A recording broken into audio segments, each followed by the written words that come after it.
Not great, but not bad. Like this And season. yeah, so much potential. I know. Never before have we been this far in the future, ever, except in Dune. Dune, they're like 10,000 years in the future. I don't remember that That's why episode. everybody's so weird.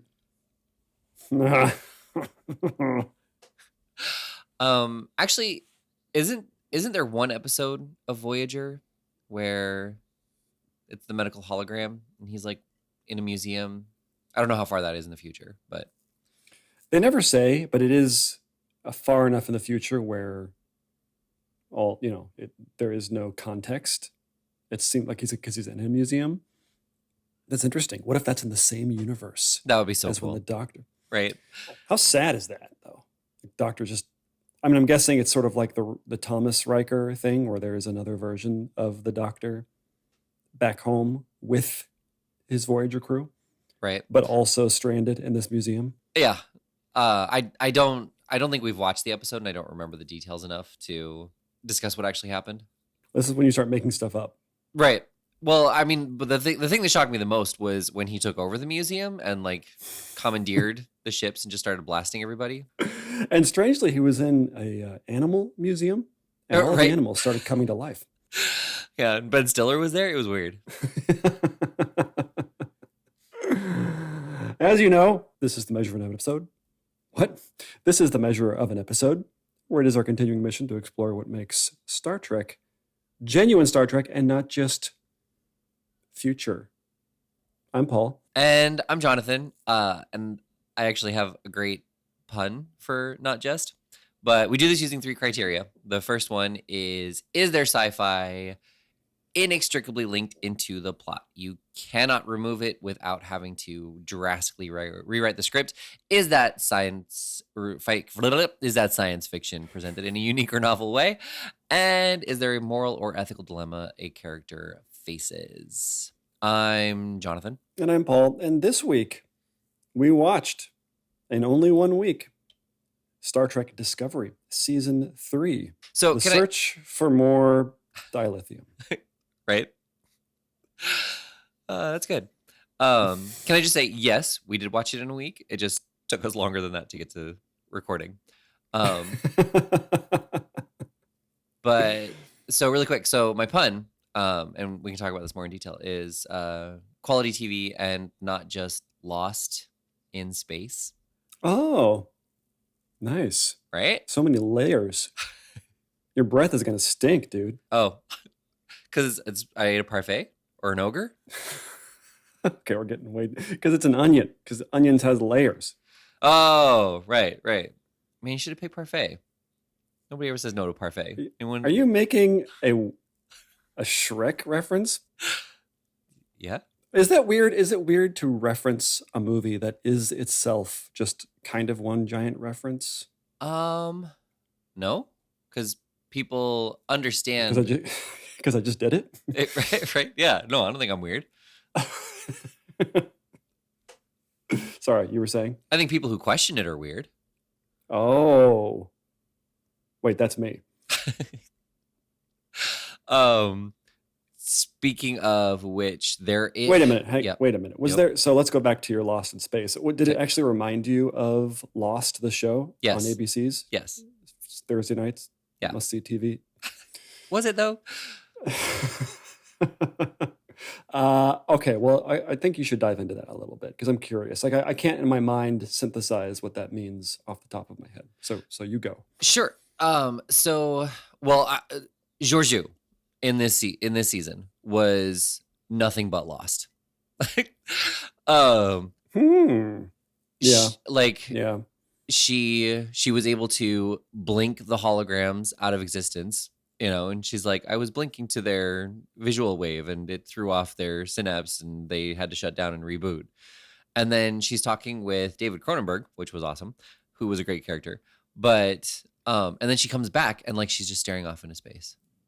And everyone's questioning her. And from that point on, she starts having traumatic flashbacks to the attacks. The reason why is because her body is deconstructing. And it like those flashbacks and her spacing after the interview really made it seem like he had done something and there was going to be more to this mystery. And then they gave her a Nikki and Paolo 2-part episode where she disappears at the end and everyone's like, oh, well, good riddance. Well, she obviously did not want to be on the show anymore. Well, I think it was for her spinoff. They had to Right. justify her going back to the future, present, past. Well, hang on. So let's talk about that. Terra Firma, parts 1 and 2. Do we? I believe they were called. Yeah. And here's where I hated this season. I hate these episodes. This happened in Enterprise. This happened in Enterprise. Didn't it happen in another show that was also Enterprise is the only one where when they went over to the mirror universe, there was no connection to the Prime universe. Yeah, and so you're just bored. You're just like, okay, when they're done with this, they're going to leave and it's going to have absolutely no connection or influence or consequence on what's happening. It's like this weird bottle episode, except I don't care. Right. There was going to, like, that was planting the seeds for season 5. But that obviously didn't happen and didn't go anywhere. But yeah, so that was for Enterprise, not for this. It's like everybody wanted a chance to overact. Mm-hmm. And that was, everybody gets to let their hair down as actors. And we're going to do a Mirror Universe episode or 2 of them. Right. I irrationally hate it. And I don't know why. I guess because it's not even plausible. That's what it is. It's because I think I would be okay if it were this neat kind of mirror universe that was weird and strange and unexpected and interesting. But this is just this totally implausible universe, kind of on the lines of the Klingon culture of how do these bloodthirsty warriors actually make it into space. And same thing here. Like it seems like this type of culture would just collapse on itself almost immediately, right? Because everybody's vying for the top level. And so everybody's sneaking behind everybody else's back. And so no one would be trustworthy. And so there would be no one who you could ever turn your back on. And it would be chaos. Yeah. Yeah. Well, and I mean, to be fair, there were some people who were just lackeys, and they were trying to stay with the person who they believed was going to be in the greatest power. But even there, like, you can't trust them because if they think that you start to get weak, then they're going to turn on you. So, yeah. Yeah. I mean, I guess here's the thing about Star Trek that we run into all the time is that all of the different races, at least historically, seem to embody a singular emotion or trait of humans. Right. Right. Yeah. And I think they're continuing this in a way, kind of like they're extrapolating human nature at its worst. And this is what would happen if everybody was an a-hole, right? Uh-huh. Or I guess the idea is that everybody is an a-hole. Everybody are a-holes. Everybody is an a-hole. Which one is it? It's a good question. Because, everybody is plural. Right. But I think it's everybody is. Everybody is an asshole. Everybody is a-hole. Yeah. And so therefore, it doesn't make sense. It's like too far. Mm-hmm. It's too comic booky. Well, yeah. I mean, if there's that much distrust, then, your kind of your previous comment about it as well, like the likelihood of those people surviving to the point where they're going to get to the same positions that they are in the Prime universe is so small. And the fact that, like, those people would have to survive long enough to procreate and have, the generation that's needed to have these people. Because otherwise you could die at the age of, your parents, one of them could have died at the age of like 17 through some random fight, and then you were never going to be born. And so, like, you wouldn't find your mirror counterpart, but everybody finds their mirror counterpart. That's because it's fun, because everybody's evil. Right. In the mirror universe. Right. But here's the flippy side of that. Okay. Georgiou. Juju? Yeah. Well, are we talking about the bad juju or good juju? Well, the main character on the show, right, who goes back through the bad juju Guardians. Who became good juju and then has to go pretend to be bad juju. Right. Right. Yeah. So here's the interesting part about that. She like as a character in the show of Discovery, is only good in little bits and pieces. She's the Kramer of Discovery because too much of her and it just becomes silly. She's just sort of this caricature of a sarcastic person who could never exist in the real world. Right. You know, I guess that's the idea. But then she goes back into her prime universe and is different. Like she actually shows some level of like some depth to her. And that's kind of what this Terra Firma episodes are about, is that she's no longer just this very myopic, one-dimensional person anymore. She has changed. Right. I was like, whoa, what's happening here? Yeah. And so I understand that was the point and that was the interesting part, but what happened to leading up to that into like her, like, because this was like episode 9, 10, 11, something like that. Why didn't they seed that? Right. Like, well, yeah, she's what just they the same old seeded, person. was so different from that. Like what they seeded with her having her blackouts and PTSD and phasing out of existence. And they were like, we need to solve this. And they solved it by going to that magic portal.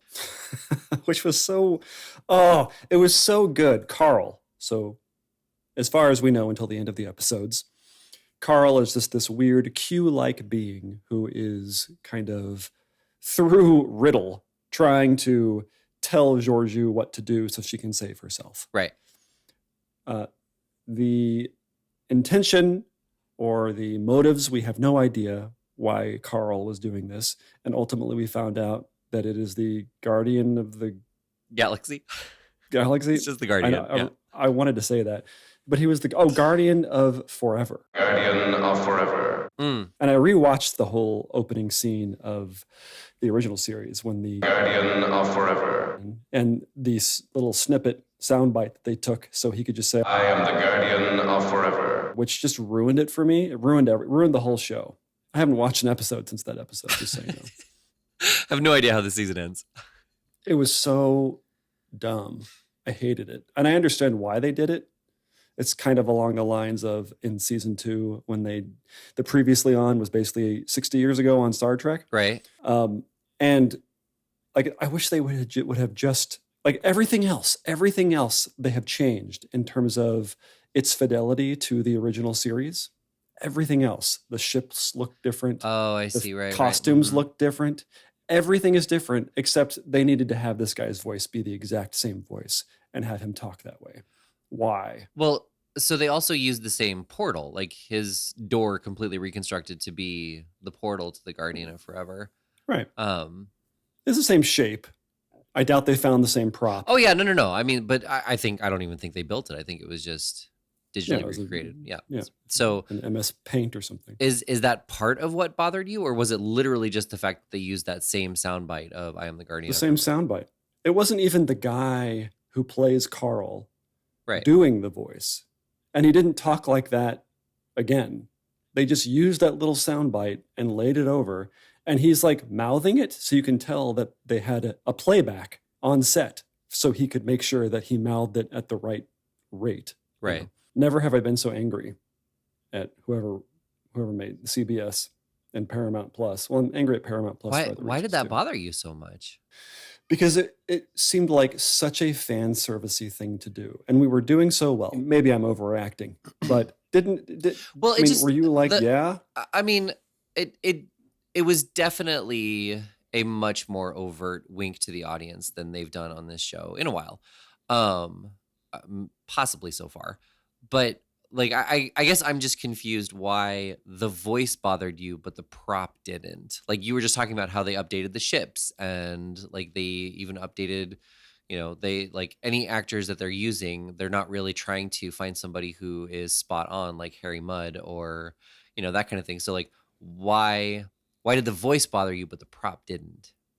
Because the voice is like a Picard reference where they have to make sure that and beat you over the head with it, right? But the prop, it's not like he walked up to it and says, "Does this look familiar?" Or something like, you know what I mean? Like he wasn't like shining a spotlight on the fact that it's the same shape. It just was. There it is. And if you notice it, you notice it. If you don't, we can move on with our lives.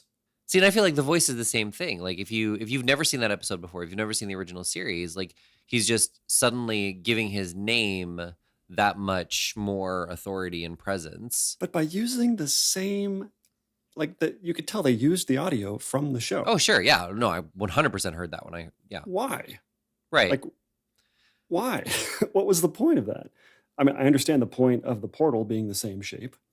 And were they on the same planet? No. Was the idea? Okay, so yeah. it wasn't the same planet It was, as the. yeah. Okay. Which, I mean, I also don't know. raises questions like, how did it move? But Well, I went back and watched it because I felt like I needed context. okay. And so he gives this whole kind of vague, nebulous speech about how he's been around before your sun was burning and before your race was born. And Spock gets irritated and he's like, why are we talking riddles? Right. Why can't you just be upfront? Like what he's like, I'm being as clear as your brain can understand. Right. And Spock is just even more. Right. Like, Such an stupid, we arrogant. should leave. Yeah. I know, we should leave. So we don't have any information really about what he, at least in the clip that I watched, because I don't think we've seen that episode. Have we? Yeah. No, we have seen that episode. Yeah, we have. It's Sitting on the Edge of Forever. That was one of our first. Is that where he goes back and Kirk falls in love with somebody who has to die? Yeah. Is that the same one? Yeah. Okay. It's with Crazy Bones. Spoilers. Yep. Anyway, we've already talked about that episode. We have. I remember it clearly. Yeah. And there's a link right above us if you want to click on that. Yeah. Speaking of which, if you made it this far, we're about 15 minutes in. If you want to like or subscribe, since you listened to this far, maybe just go ahead and hit that like or subscribe. It can really do a lot for us. And if you want to write a comment down below, there's chapter notes all the way through, and you can pick when or where to write those comments. Yeah. And we like it when people disagree with us, as wrong as they might be. Yeah. But anyway, so the terra firma episode introduced Kovich, who is played by Cronenberg. Yes. Which was a very interesting choice. Yeah. Even before those episodes, but yeah. Oh, okay. Yeah. But he is my new favorite character. Yeah.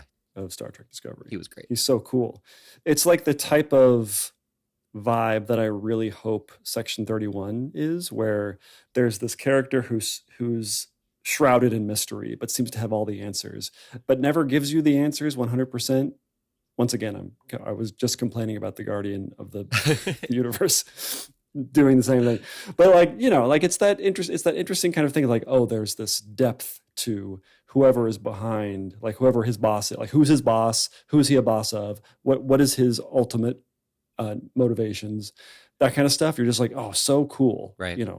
What is in store for us when that guy's on screen? And I love it. Of course, we still all love, what's her name? Who's the Jet? Yeah. I would say that she's better only because we've seen more of her, so we get more of her barbs and like little quips. Right. But yeah, Cronenberg definitely gives off a much more intriguing vibe. Yeah. Yeah. It's just an air of mystery. Mm-hmm. We like it. Because you get the idea that he knows a lot more than he's letting on, and that whoever he works for, which I'm getting is Section 31. Like, it's got to be. Right. Yeah, it's possible. Yeah. But anyway, yeah. So, and I want to say something a little bit more overarching about this particular, or I guess the show in general up to this point. Okay.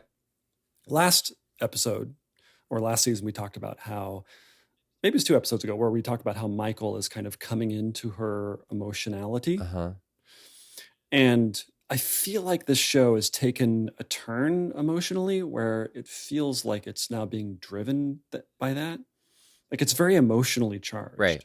And I don't know, like, I understand it's kind of the motor now of the show in a way, because everybody is like we've talked about this before, where the stakes are very urgent. Mm-hmm. Everybody's rushing. Yeah. Like, most of the time there is a ticking clock that they're just barely going to make. And so everybody's running around. And so they rush through a lot of the science fiction and a lot of the day-to-day stuff that normally on Voyager or any of the classic Trek the pacing would just not be nearly as fast. Well, right. And like just as a perfect example is Discovery crashing onto the ice planet.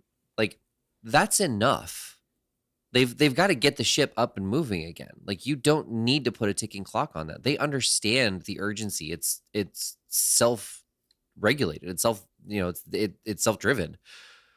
But then they add the parasitic glacial ice. Right. And now they have to be done before nightfall. Like, that's not necessary. You're adding an unnecessary ticking clock for them. Well, and why can't the ice just grow on top of it? Right. Like You don't have to have it be a monster. Yeah. Not everything is a monster. Yeah, I mean, just everything. The same thing with the vault with all the seeds. I think there was something there. Well, yeah, like there was the people that were dying, and so they've got to get back for that. Right. Yeah. And the same thing. Anyway, point is, yes, you're right. I agree with you. Lots of examples. And it's almost like it does feel very Star Wars again, like how a lot of the stakes are they have to run through a desert. That happened in classic Trek all the time, but it didn't have this super kinetic, almost frenetic feel to it, where the camera's shaking around all the time, and which I know is an inspiration from the J.J. Abrams Star Trek, but it just feels like they've ramped it up to the point where it's almost untenable. Like why can't you just take a breath? And the only breaths they take are when there's emotionality. Right. So I don't know. I can tell you, having jumped ahead, that it doesn't get any better. Great. But I think that, I mean, you're right about it kind of being the motor. And one of the things that frustrates me is kind of the hypocrisy of Saru specifically, but just kind of in general. He does raise a really good point about like her taking the ship behind his back, and he's like, I think after all that we've been through it and after all that has happened because of your going rogue, like you would be past this and you would trust me and help me trust you. And I think that's a really good point. But also, when it was his planet and his family, he was willing to go rogue. And so it just feels like he's willing to follow the rules, except when it's inconvenient for him. And, and kind of the same thing with Michael. Like, she's willing to follow the rules, except when it's inconvenient for her and she's stopped, like blasting Stamets back to Starfleet because he can't be on board with the ship. But he's like, I've got to go back and save my husband. And she's like, no, I'm sorry, I have to follow these rules. And she's like, I'm sorry, and then blast him off. Like, it's just, it's very frustrating that, I mean, it is consistent in her behavior, but it's frustrating about how other people, if it's emotionally invested, then they're totally willing to break the rules, but then they get mad at her when she does it, and vice versa. Right. And it again speaks to your observation about her Mary Sue-ness, which also is not getting any better. In fact, it's getting worse. Oh yeah, and they put a spotlight on it in this season too. But like, acknowledging it doesn't make it better. Like there's so many scenes where she's like, why do I have to do this? Yeah, it just feels like whenever she makes these decisions that are irresponsible or super risky, that she always comes out on top. Right. Always, like no matter what's happening, she always comes out on top. And now she's the captain of Discovery when she should be dead. Right. Yeah. Worst case dead, best case or just now an ensign. Well, yeah. Now that like the problem has resolved itself, it's like, hey, you lived here for a year on your own without Discovery. I think that you need to go back to being on your own. Like, you're no longer on Discovery. Now that this crisis is averted, if there's any other major crisis, we may call you, but we don't need you anymore. Yep. And you're right that it's too bad that it does seem to be, the show is about Michael Burnham. Right. But that in and of itself is not the problem, because it's about Michael Burnham, who can do no wrong and is the smartest person in the room. Like, that's the problem. Yes. Almost if it was kind of like, if we followed Tilly, because she is screwing up, like not terribly, but she is learning as she is going. And I don't feel like Michael is learning anything because so many people need her, yeah. And then the same thing with like the Trill planet, where she went down, which I think that kind of made sense, but then she was the only one who could go in and save this human Trill hybrid in the Trill lake that's going to like try and find the Trill like beings. What? Yeah. all of this risk that she's taking, and with the captain leaving the ship, the captain's not supposed to leave the ship. I don't know when that gets instantiated in the Star Trek universe. I know that obviously Kirk always left the ship. And Picard But did too. Like he I didn't think that always, but he stayed on the ship, I think, most of the time. he did, but there was never like there was very rarely justifiable reason for him to go, other than the script needed him to be down on the planet for something to happen. And I think informally, Next Gen is about Picard in the sense that he is the authoritative figure that kind of drives the show. But I don't think it's about him. We actually think we know the least about him as a character by the end of the show as any of the other ones. You know? Yeah. Or maybe the same amount, but I can guarantee we know more about the crew and Picard than we do about Tilly. Right. Yep. Like she's a great character, but she has little to no backstory. Yeah, it's true. I mean, we know that she wants to be a captain. Well, but she even didn't until she learned there was a Captain Killy. So lame. I think the Mirror Universe is lame. Hate it. By the way, speaking of nothing, where are the Borg? I'm surprised the Borg have not played a role or did not play a role in some way in this future, because 900 years is a long time. Yeah. Technologically speaking. And I guess the Borg were wiped out because the Borg don't stop. Like you don't be like, well, the Borg decided not to kill everybody and they just kind of settled on a small planet on the outskirts of the universe. Like that's not the Borg we know. Right. And so they must have been eradicated and they just haven't mentioned it. So I think that there have always been two Borg. And I think that if like just based on everything we've seen about the Borg, there's an overall Borg collective and each one has its own queen. And then there's an outlying Borg collective that has been around since the 2030s of a more benevolent Borg that's led by Borgness.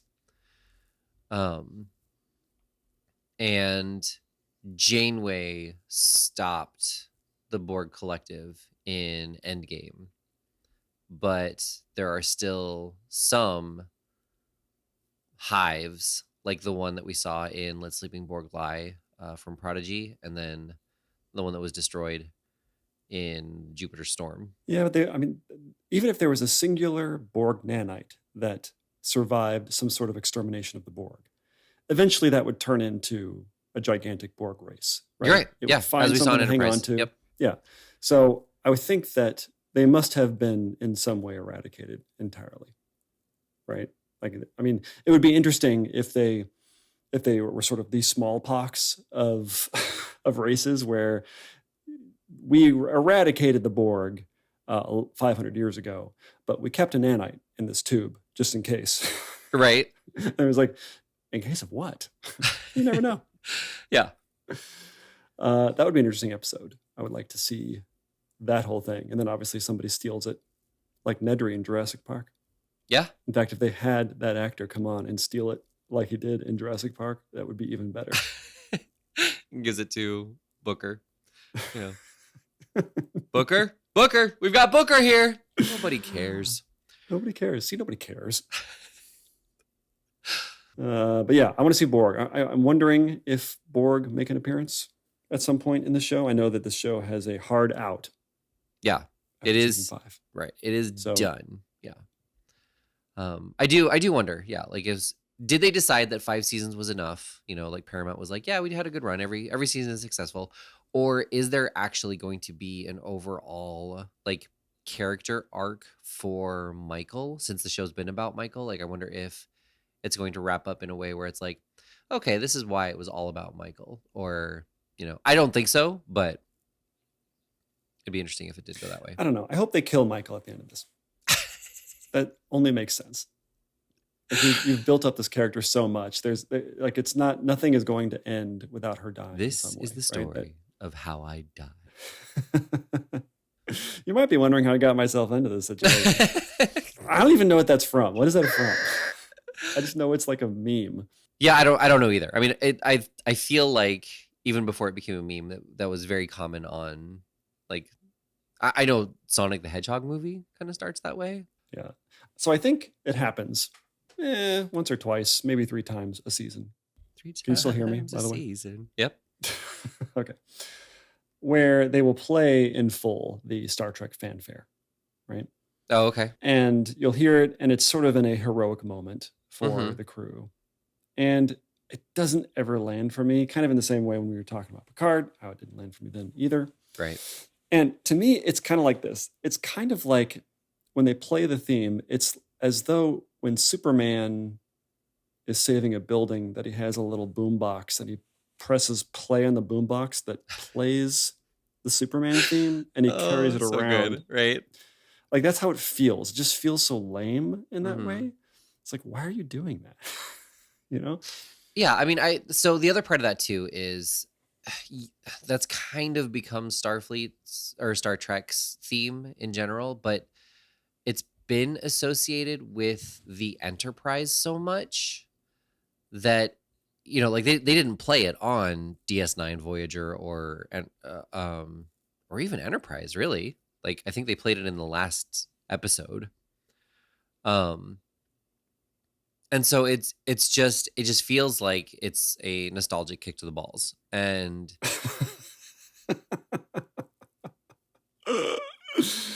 like, oh, nice. well, right, like You got both of them. Yeah, I mean, got both.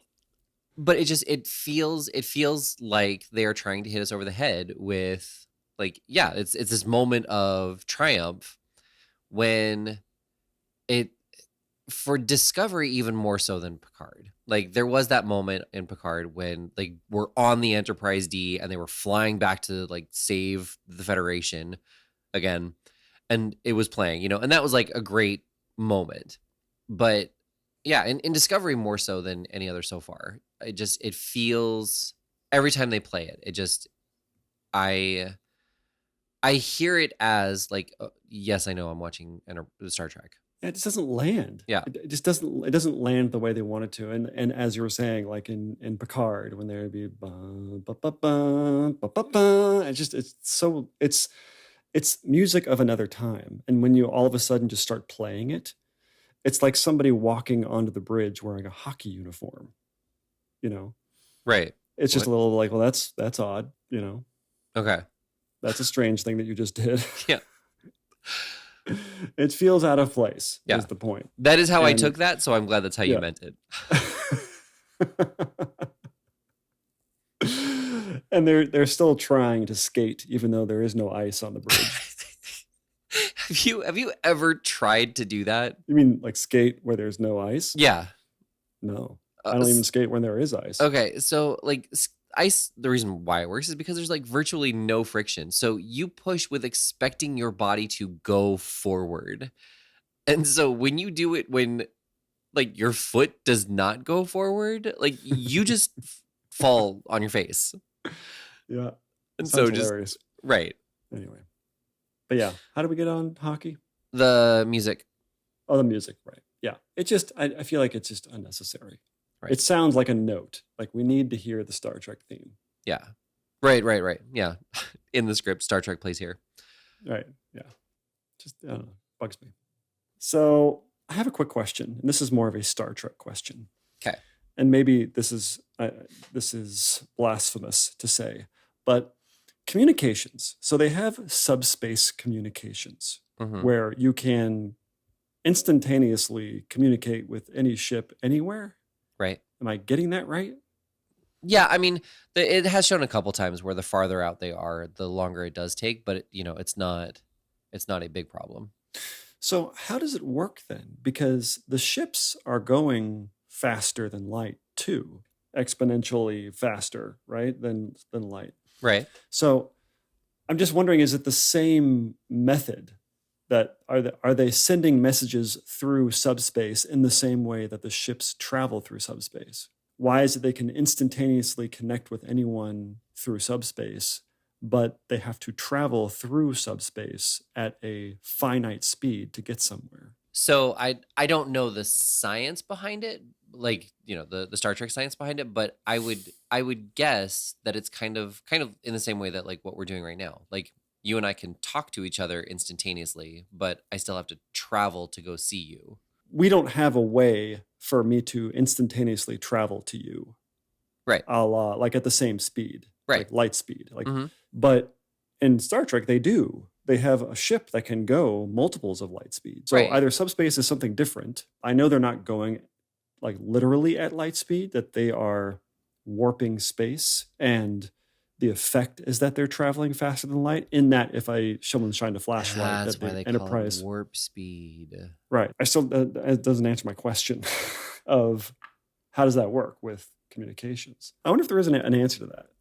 Like, is there an answer to it? Like, is it in the Star Trek manuals? I will write down this question, and I will have the answer for it in our next episode. I'm sure I will be disappointed.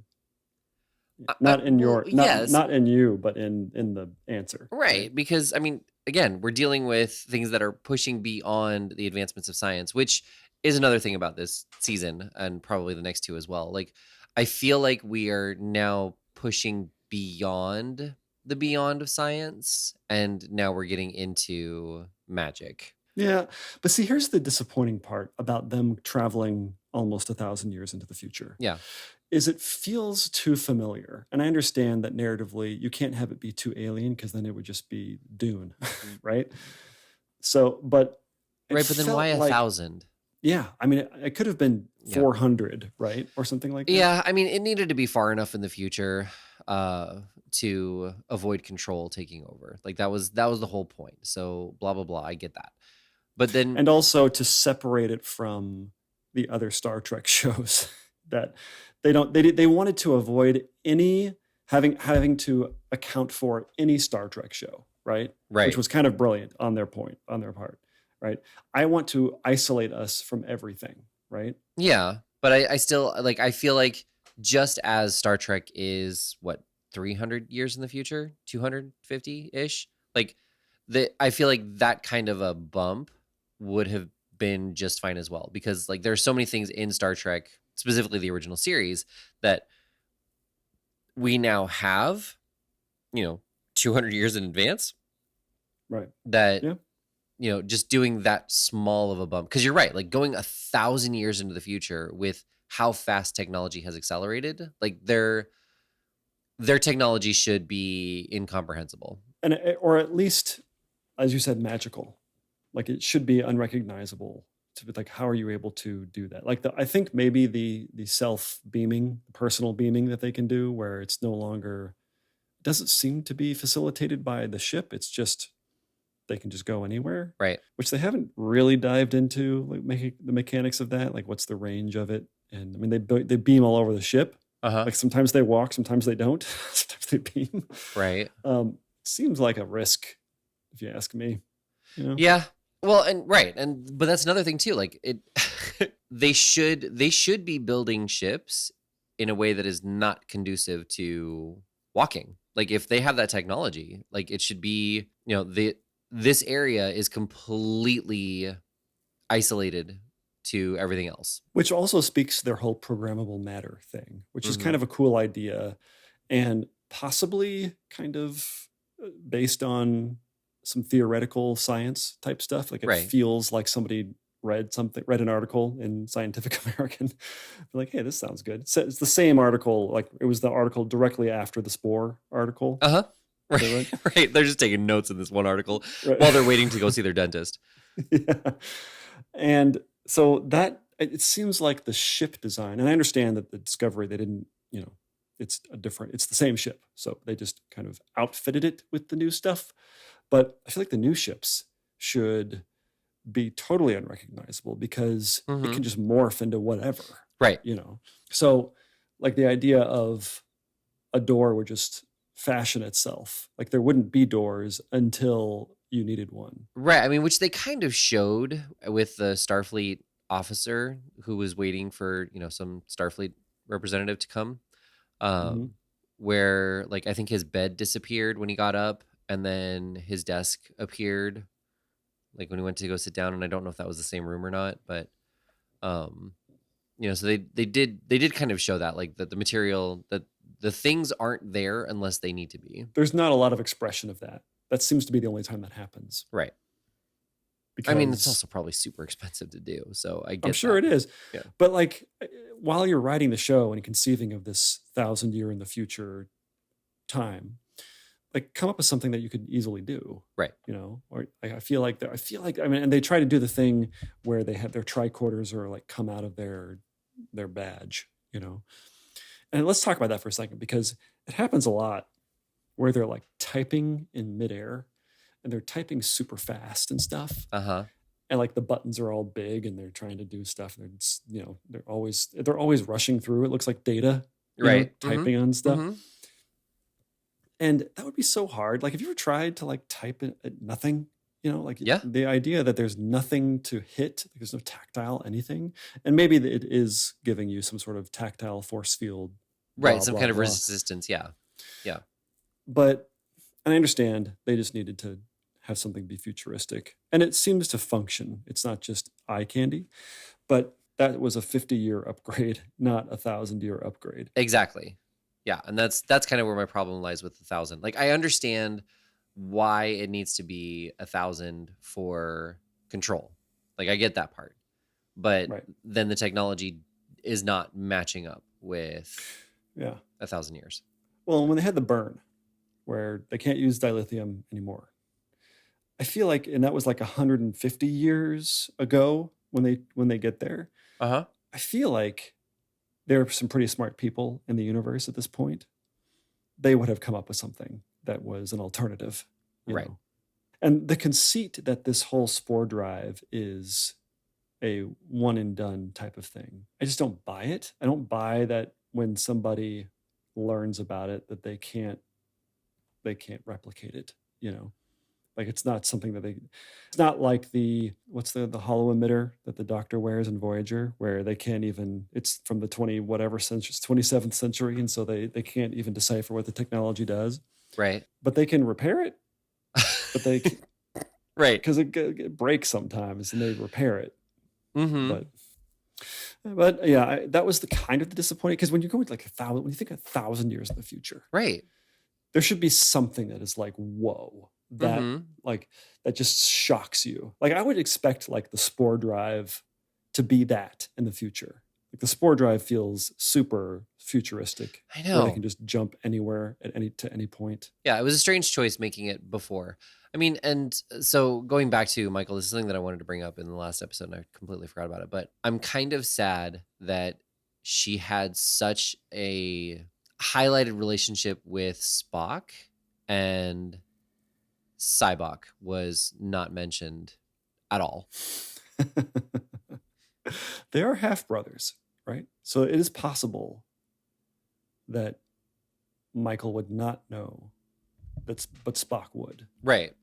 Yeah, and I mean Very he interesting. never will now, so it's not anything to like look forward to since they are so far in the future. But Yeah, it might be one of those movies that Star Trek would like to forget that they made. Also, right. It's not, it's not well regarded. Although I remember liking it as a kid. Yeah. What is it, Star Trek 5? I think so, but That was the I mean one that after the whale also one.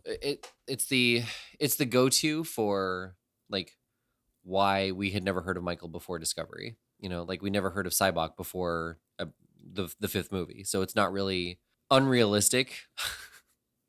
Probably not the best choice word, but for Spock to have never mentioned his sister, especially since now she's in the future. Well, it's actually a brilliant move, because this is how the looming question from seasons 1 and 2 was, why have we never heard of these spore drive people, Michael Burnham, all these like Saru, all these people?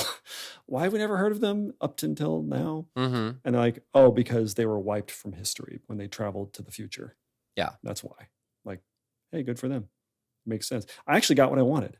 I wanted a Star Trek that is not a prequel, that does not predate Next Gen, that in fact it is way in the future. And we get to see some scenarios, some plot lines that aren't based in the Star Trek universe that we all know. Yeah. I like that. Yeah. Well, and I did like the seeds as well. Like the fact that Vulcan and Romulus had to come together because of Yeah. the destruction of Romulus, and That like was cool. now, like it kind of made sense that they would have a united planet with a different name rather Mhm. than the Romulus feeling like guests the entire time. I feel like they explore that kind of just enough, Mm-hmm. but no Borg. But I'm just going back to Michael being the Mary Sue, like she just that unification episode, like Yeah. they're like, yes, Spock did great work, but I think you are the one who finally brought his work together. You completed his work, Michael. Like, Yeah. And only in one episode. right? It took Spock 2. Yeah, Even when she walks into a room and she's talking to like Stamets, who is like the genius engineer guy, right. the air is that she's helping Stamets come to a conclusion she's already come to. Yeah. That's the way that they write her, or at least the way that she's acting it. Mhm. She's kind of doing that, and then so therefore, Right. like cueing him, Yeah. and it is getting a little annoying. What if, just throwing this Yeah. out there, what if we Yeah. Which is funny that I hate that, because I also like that Kovich does that. Like, I like it when he does it for some reason. Maybe because he's just totally mysterious and not Michael Burnham. But like, he seems to have all the answers ahead of time. well, right, and also he's not the main part of the show. Right. Which, I mean, maybe if he was, we get such a kick out of it because of just how it's being played. But Right. but yeah, like he's just enough in the scene to have that air of mystery. I mean, we are left wanting more, and with Michael, that is not happening. Right. Yeah. Um, Yeah, you're right. so my last comment is just how Book was able to use the spore drive, and that felt completely out of left field. It felt like a Deus Ex Machina that was just not even literally what a Deus Ex Machina was. Like, it's like, wait, you're sympathetic to animal vibes. Like, you might just be the answer we need to be able to transport this spore drive ship. Yeah, they didn't seed it enough. Yeah. Like, and they had time. All it would take is be like, yeah, every time we jump, I kind of feel weird. Right. You know? Mm-hmm. It's like I get a boner every time we jump. It's weird. Or he's the only one who has no reaction to when they jump. Like, everybody else is like, oh, that takes some getting used to. Every time they do it the first time, he's like, really? Oh no, that felt good. Yeah, can we do that again? Yeah. Also, it's never mentioned, and I haven't seen it anywhere else, but it's called, the full name of the spore drive is the Displacement Activated Spore Hub Drive. Displacement Activated Spore Hub is, DASH. They never call it that. And I haven't seen it online anywhere. Like, this may be the first time that it's being acknowledged that it's called the Dash Drive. I wonder if they meant to do that. Like, they meant to call it the dash drive, and somebody was like, no, that's lame. This season introduced some very interesting things, but there were also some very disappointing aspects of it because it was in the future. I mean, I felt like in terms of the state of the politics of the Federation and all of the offshoots of all of the threats and everything, I feel like that was good. Yeah. What's her name? I forgot her name. That runs the bad guy. Oh, Syra? She was adequately terrible, although she did feel like a Star Wars villain a little bit. I mean, the green skin probably helped with that, but yeah, looking perfectly human except just green skin. I was a little sad that her diplomacy was like, she felt very duplicitous, and I wished that there had been a little bit more of like genuine politics with her, and not just a facade, when she was talking with Vance. I never really was clear on whether or not she was trying to pull a fast one, or Right. if she truly felt genuine about wanting to have a peace treaty and having kind of a change of heart in terms of how to bring everybody together. Like, it was never clear. Right. Yeah. Like, she seemed to turn very fast when he was like, you'll have to stay on trial. And it just like, I get her position, but like there should have been a little bit more, like, if she was being genuine, like trying to come up with something where they could both be happy and not just, no, screw you, that's not happening. And they rushed through it a little bit. Like if this was classic Trek, that would have been 3 episodes of just them getting together and talking, right? Like it would have been like a unification is that. Right. Like that was unification. It was 2 episodes of getting Spock in a room with what's her name? Yeah. You know. And that was the climax of the show. Mm-hmm.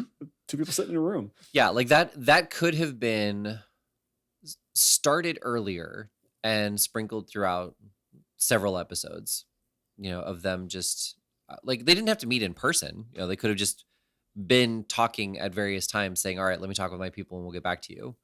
Like, because that's kind of how that works. At least in some way showing that she is her kind of hard ass veneer was cracking a little bit for some reason. Like something has to happen. She has to communicate with somebody and she's like, nah, don't kill him yet. Right. Let's not do that. I normally would just kill them, but let's not do that yet, kind of thing. Kind of like the Georgiou. Yeah. Yeah. Yeah. I mean, and then the same thing happened, like where she didn't crack, and she was going to kill some people, and the doctor who trusted her and who believed that she was a good person inside, he's like, you don't have to do this, and she's like, yeah, but I kind of do. Yeah, you're right. And so she became like they started to give her layers, and she was like, nah, I'm just a mustache-twirling villain. That's what I do. Yeah, I kind of was disappointed. Yeah. You're right.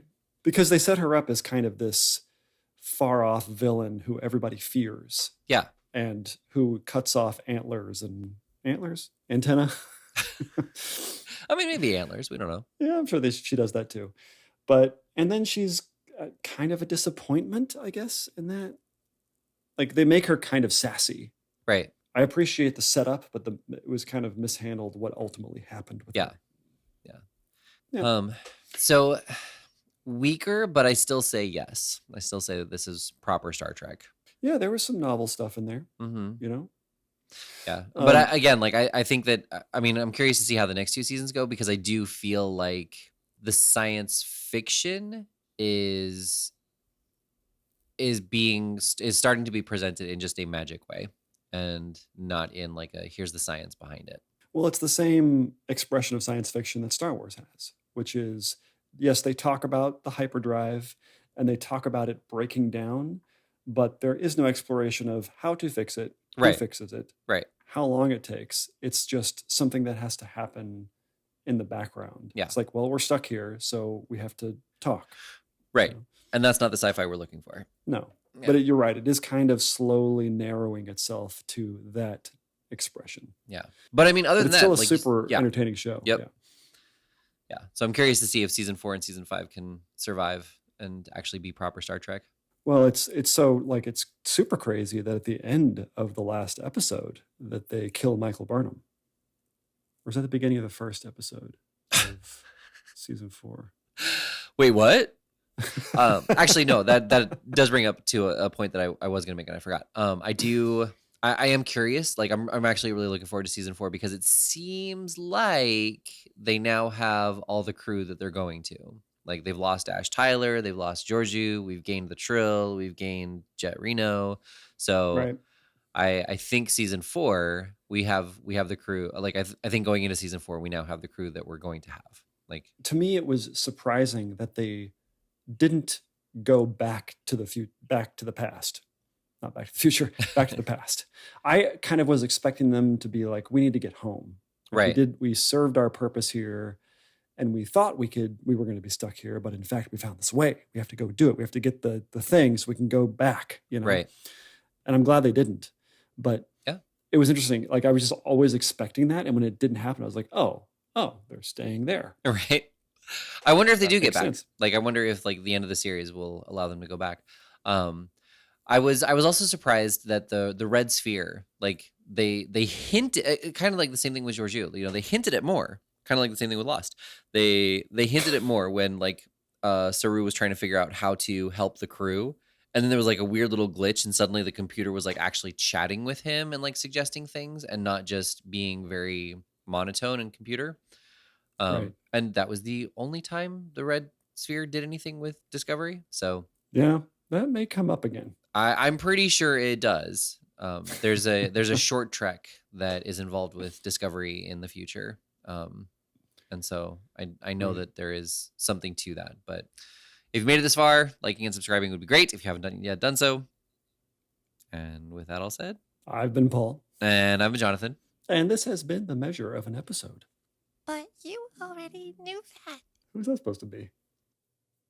Bambi?